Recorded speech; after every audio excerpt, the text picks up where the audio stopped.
I mean? You can put a label on a life, put a label on a lifestyle, you know?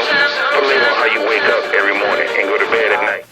Today we're talking about shoulder exercises, shoulder work. Sometimes people come to me in the bodyweight world and they ask me, how do I do some sort of a bodybuilding exercise carryover to the bodyweight style when it comes to breaking the shoulder up? Because the bodybuilding world, it's like, okay, this is for the anterior deltoid, the front of it, and then you got your lateral, and then you got your rear deltoid, you know, and all these sorts of different things. It's like we take the shoulder muscles and we split them up into tiny little sections, and we're like working on every little section.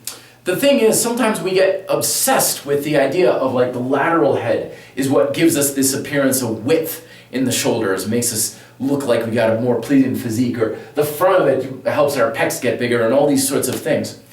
The fact of the shoulder is we gotta stop really kind of breaking this up into small little pieces. If we really want to get our shoulders nice, big, strong, and functional, that's the other thing too, because a lot of problems come from the idea that the one head is stronger and the other one is weaker, and it creates all these imbalances and stuff like that. When it comes to the shoulder work, I just think of it as just one big, huge, massive muscle. Okay, it's just all big shoulder, and that's it. And no matter what exercise I'm doing, upper body, it involves everything in the shoulders. Okay, so pull-ups involve every muscle fiber that I've got in my deltoids.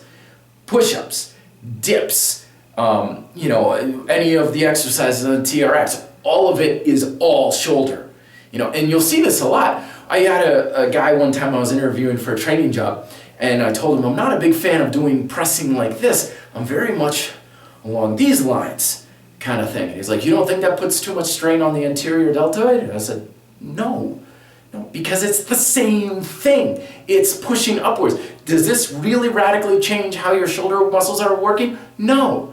But if you want to really build up the biggest, strongest shoulders that you can, get the entire shoulder involved in every exercise you've got. Because I've seen people who have too much emphasis on like the lateral deltoid or the anterior deltoid or something like that, and their shoulders still look like crap. If you want to have a really big, nice, rounded cannonball shoulder that can basically take anything sort of punishment and come back smiling, you need the entire thing to be as strong as humanly possible. If only part of it is strong and part of it is weak, forget it. I don't care how big your lateral deltoids are. If your anterior and